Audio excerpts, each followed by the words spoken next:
solid code, Liskov substitution principle. Seen this before, we are now on the L of solid. Cool. All right. So Liskov substitution principle says if S is a subtype of T, then objects of T in a program may be replaced with objects of type S without altering any of the desirable properties of that program. So you have a class, which is a user. I tried to redraw this diagram, but I couldn't get it to work right. You have a user that uses, that's what the little, like, just pointed arrow means, is a use relationship, type T. And this is like an inheritance relationship with the open arrow. So you have a subtype of T called S, then any user of T should be perfectly happy having S. It's pretty straightforward. Okay, so Uncle Bob says it doesn't matter what's inside of a type, all that really matters are the operations that can be performed on that type. So a type is really just a bag of operations. So, is this a type? No operation.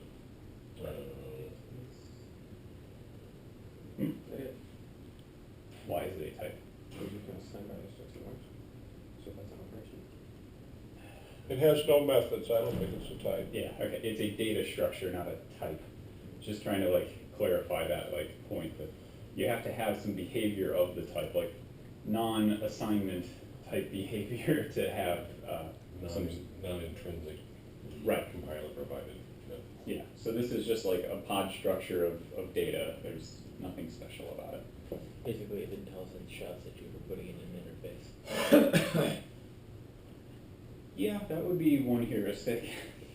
You have no things to polymorphically override. Yeah. Okay. Uncle Bob also calls the Liskov substitution principle a latent violation of the open-closed principle. So we saw last week that the open-closed principle encourages, rather than having type switches in your code like if-else structures or switch case statements that go off and do different behavior based on different parameters, you just have a base abstract interface that can be extended without having to modify the existing code.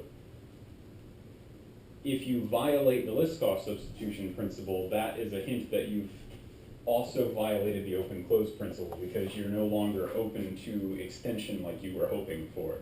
If your subtypes aren't directly replaceable with the base type or between each other, so if one subtype is different than the other and the users have to know about that, then you're no longer open for extension because you're now kind of having to account for the differences in the subtypes. So you're violating both the Liskov substitution principle and the open-close principle. But that said, in terms of violation, I kind of think of the Liskov substitution principle as the open-close principle done right. So if you do the open-close principle correctly, then you won't have a violation of the Liskov substitution principle.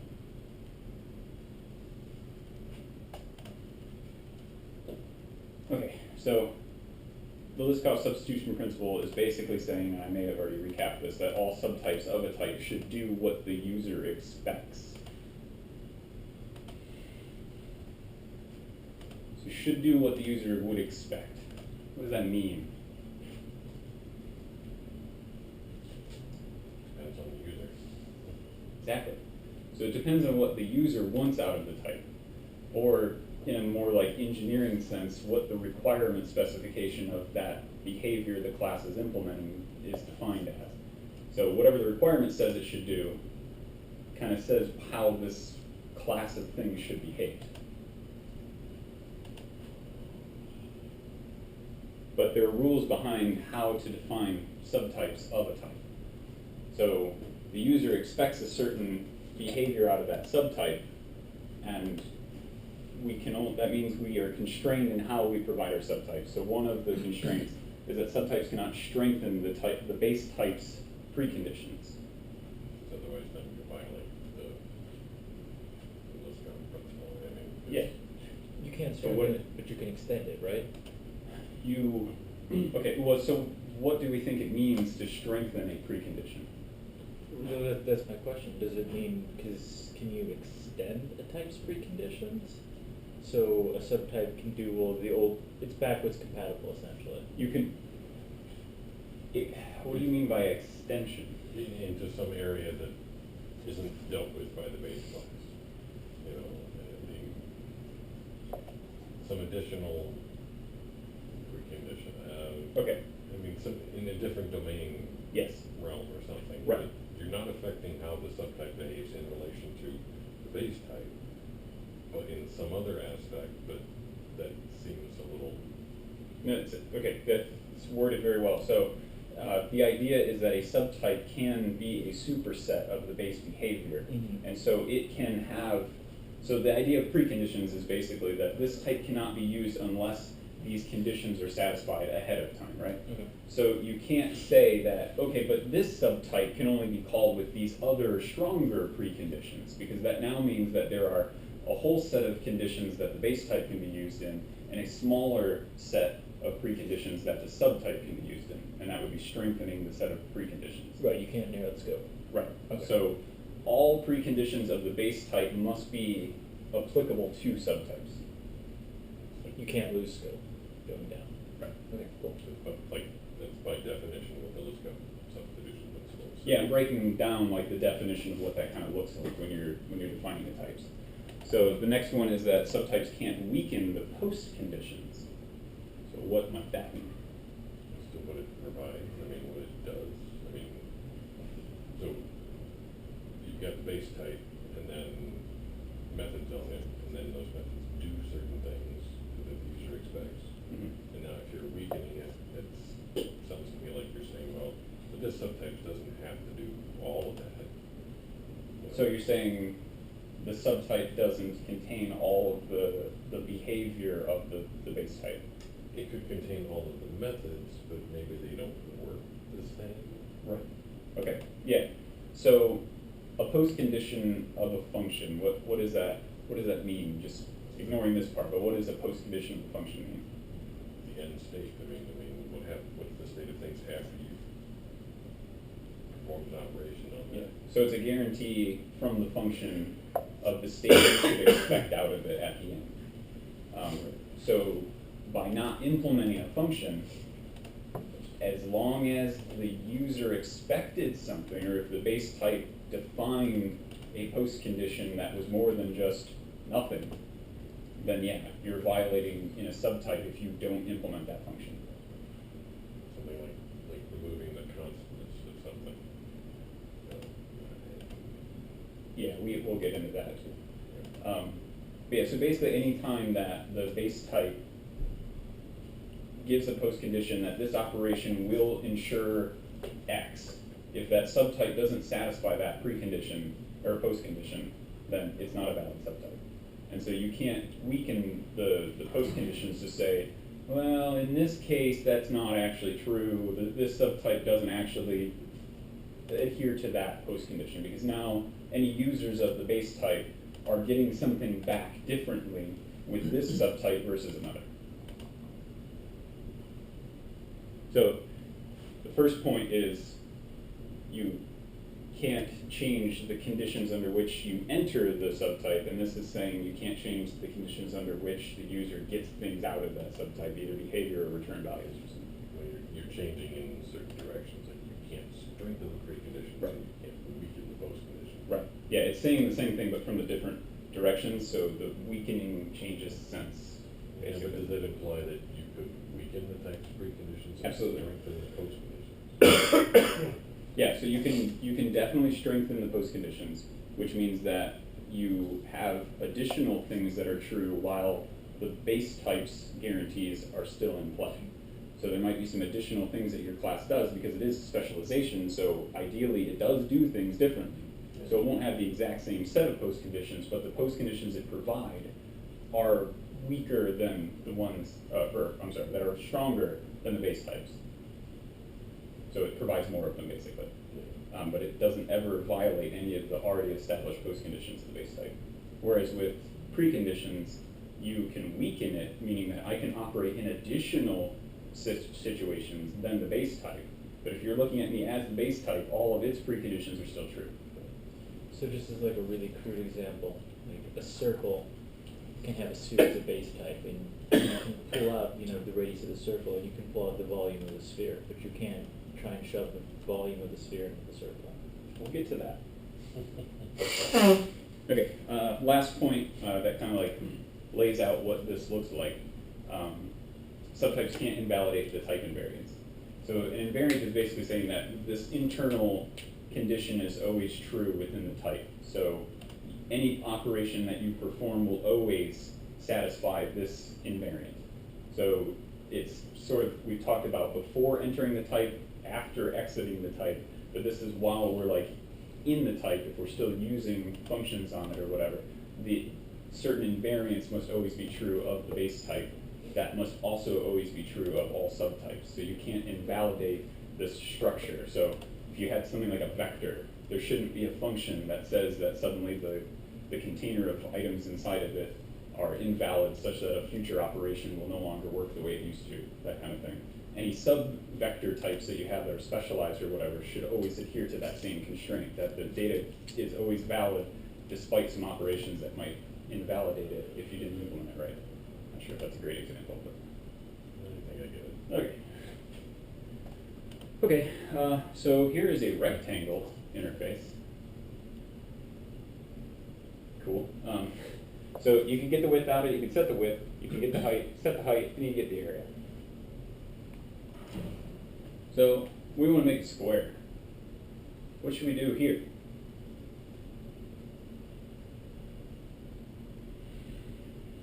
Yes, Sean? What's that look for?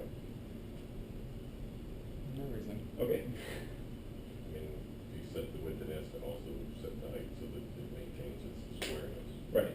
So square has an invariant that all sides are always equal. Right? But it still satisfies anything about a rectangle because all squares are rectangles.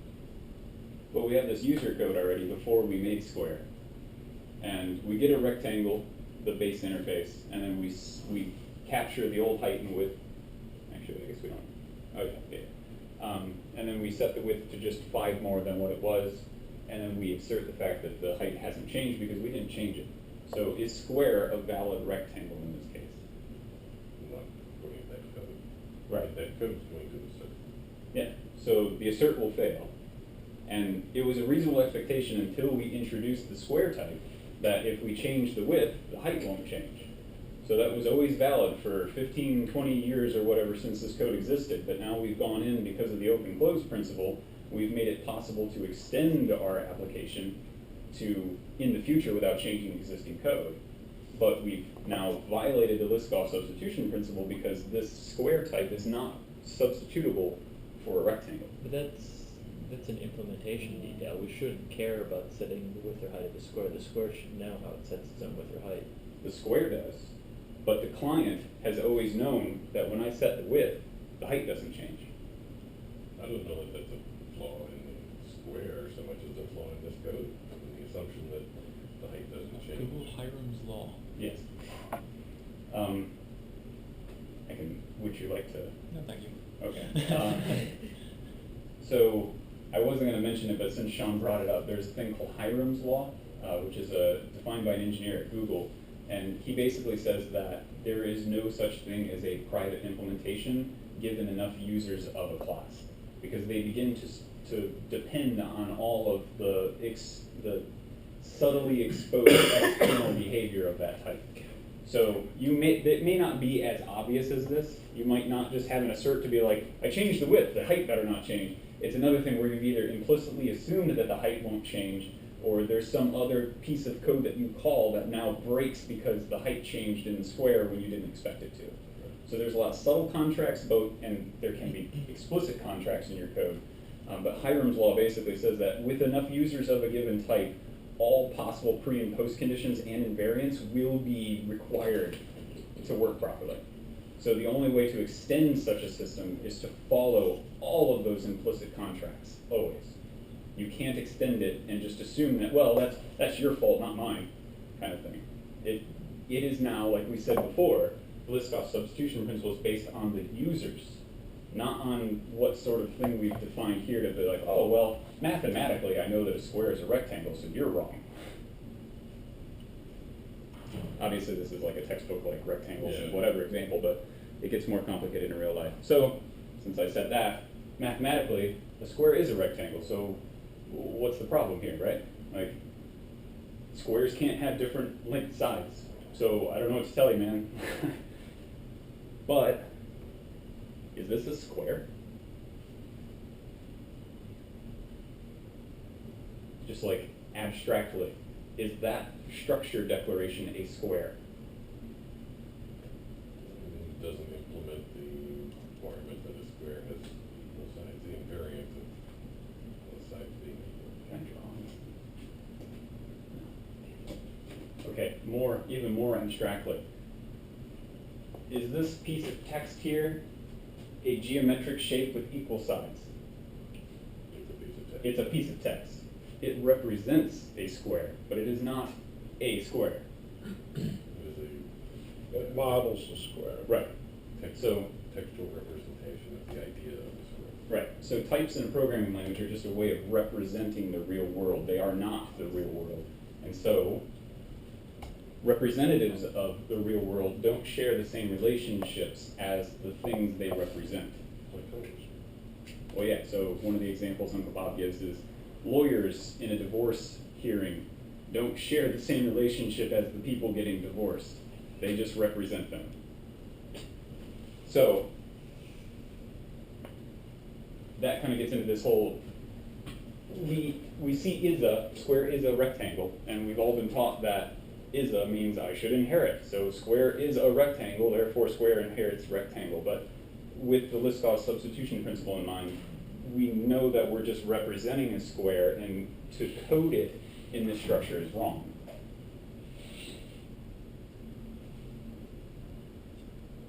Hi, Sam. Coded in this structure, meaning what? With the earlier example of having the height and width be something on the rectangle interface that can be changed, and the square not adhering to the same invariance as the rectangle. The problem earlier was that the square was invalidating the invariant, breaking the invariant of the rectangle, that if you change the height, the width won't change, or vice versa. Right, because you get an existing user base that's relying on this. Or I guess postcondition of each, but. Could you make the argument that a const square is a rectangle, though, because it is not breaking an invariant? Because I don't know, there's Sean, such thing as could an we? invariant? Could we do that? All right, then. So can we make the case that this does or does not violate the Liskov substitution principle?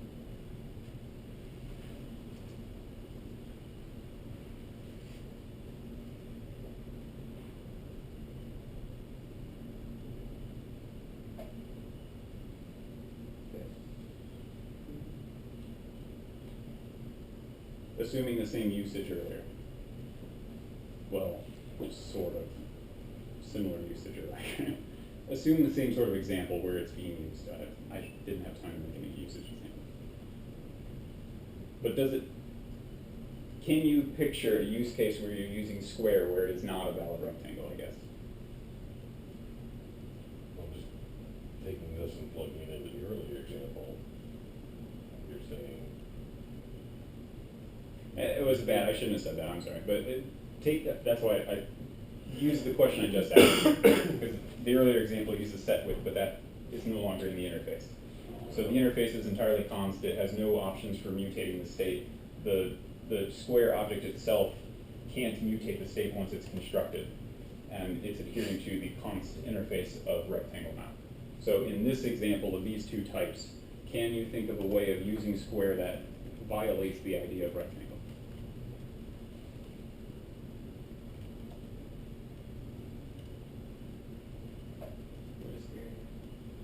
Where? One thing- Oh, sorry, my bad. Let's assume it's right here. Well, you need an area method. That's it. Oh, is that what you said? Yeah, because My bad.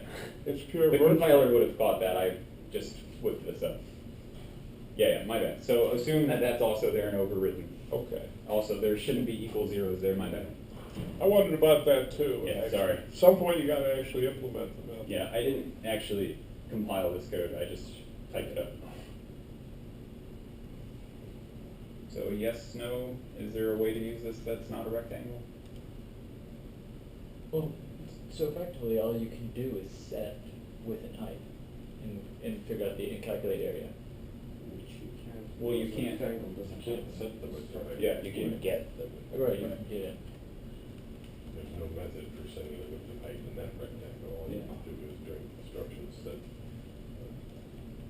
the side. Right, so when square is constructed, it has only this data member which can't change after it's been constructed, that's what the constant is. Right.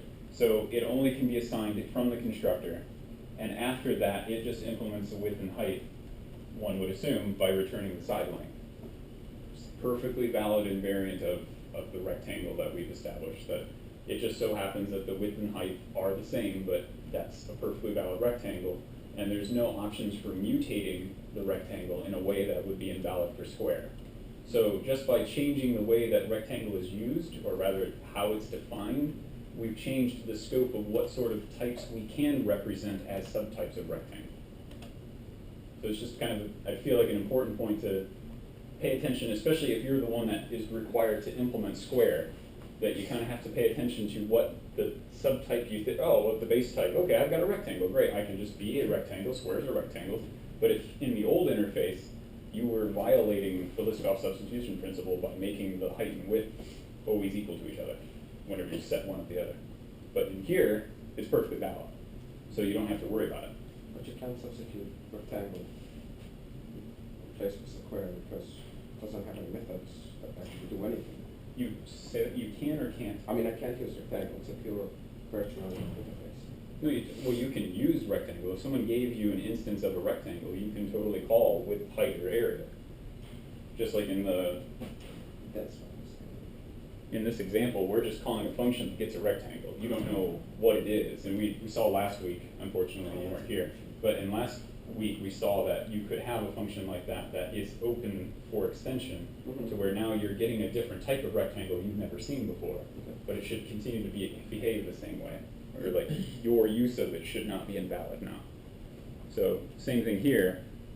There's no way to provide, or this square is not going to invalidate any users of rectangle. Basically the gist. But I was never be able to have a rectangle. What? I never have a rectangle. I mean, Even with the way that. that's written there. Yeah. I think what it's you're an saying- interface. I mean, you only have one side, so you never have a rectangle. It's always going to be square. Would it help if you Based renamed on- rectangle to iRectangle in your head? Yeah, I mean, it's an interface. So Okay. you won't hold a concrete implementation of rectangle, but you're holding an instance of a type that implements the interface. So you can actually have a struct that's called rect maybe, and just inherits from rectangle, and then the constructor will take two integers for both sides. Yeah. Yeah, you could have multiple, this is just showing one example of an implementation of rectangle, but you could definitely have one called rect or some other name for like quadrilateral or something, I don't know. Rhombus or rhombus, sure. As long as we haven't put constraints on like the angles of things or whatever, and those are the only constraints we have in rectangle, a rhombus is perfectly fine. And if someone says assert width is equal to height, doesn't that do the same exact thing, but we just put that, and that would break in function for the user? But there's no chance to, I mentioned that just a moment ago, that it's perfectly valid for a width and height of a rectangle to be equal. It just so happens that that Or isn't just squares mathematically, but they can also be different, yeah. So the earlier example was changing the height or width and assuming that you only changed the one, therefore the other shouldn't have changed. So the user knows they're not going to change that easily. Well, they don't only know it, they can't, Oh, yeah, I mean, they can't do it. right? Okay. And that's the point, we've constrained the pre and post conditions of the base type to allow this to be a valid subtype.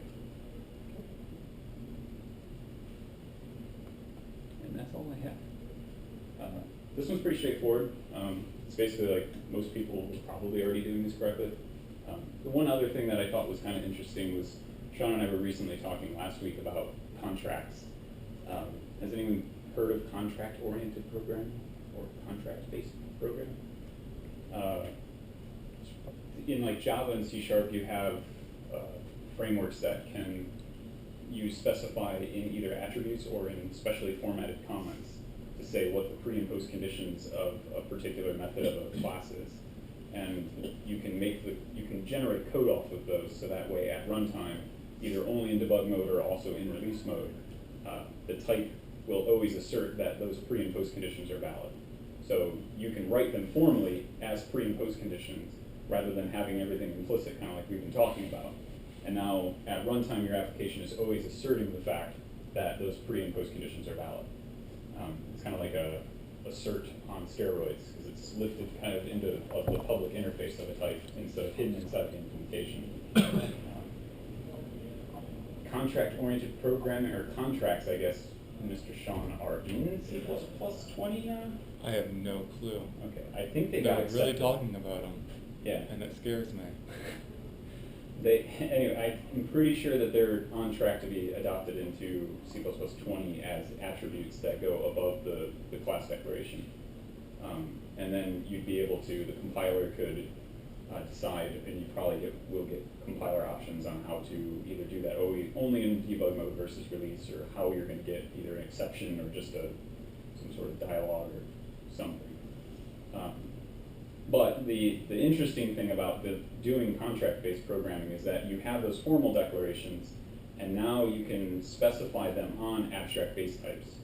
And so you, the programmer, say, okay, rather than letting everything be implicit, I'm going to explicitly tell you the sort of things in the pre and post conditions of all of these functions that I expect to hold true.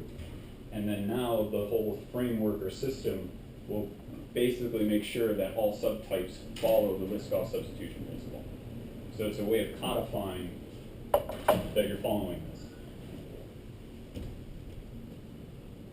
So that's all. So you can already do it in C# and Java. You can already do it in C++ and C with asserts at the beginning and end of the functions. It's just less cool because it's hidden inside the body. You could then also duplicate that into a comment, but that's kind of lame. So eventually contracts will let us actually formally declare them like you can in other languages. In the meantime, Bjarne and Herb Sutter have created a library called the GSL, called the Standards Guideline Support Library. And in there, they have the idea of precondition asserts called expects, and a postcondition, right? That's a precondition. And then the postcondition is assumes. And so you just put a Boolean expression in there. It's just like assert from the C standard library, except one is implied to be for preconditions, one's for postconditions, and if they fail, they'll throw exceptions or terminate the program depending on what you want. So it's a compile time flag that you can set to either call terminate, which will just kill the program immediately, or throw an exception that you could potentially take care of, but it's weird. So FYI. And Composer has access to GSL, so you can use those whenever you compose. Okay. I can just see a composer in terms of the Liskov principle, but it's a minefield of problems. Yeah, one of the easiest ways to spot a violation of LSP is what you had said, that if you just simply don't implement a function, anytime you see an E return or return E not impl or whatever, that's not a valid implementation unless, like I said before, that it is completely valid not to do something. So if it's a void return and there's no pre or post conditions about what that does, and it's sort of just like a one-off, like you just call this to let people know that something happened and we don't care what happens by doing that, then it's okay to not implement that. But if there's some actual business behavior there, you'd better implement it. And I just got bit by that in Composer. There are notification syncs that go on with loading CFG files. And so there's a normal one that will somehow, the sync will tell the configuration viewer GUI to add new blocks to the GUI. Or if you delete them, it will take them out. But apparently there is a verifier version.